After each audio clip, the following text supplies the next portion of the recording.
Goa government has filed a special leave petition before the Supreme Court challenging the High Court's order ordering Goa government to declare Mahadei Wildlife Sanctuary as Tiger Reserve. But Supreme Court has not stayed the order of the High Court. That means the Goa government has to proceed in accordance with the High Court's order.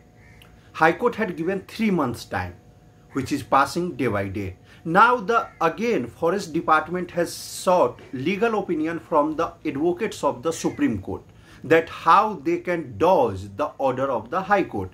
Now on the basis of those opinions, a file has been sent to Advocate Devidas Pangam seeking his opinion that how should government proceed in this matter.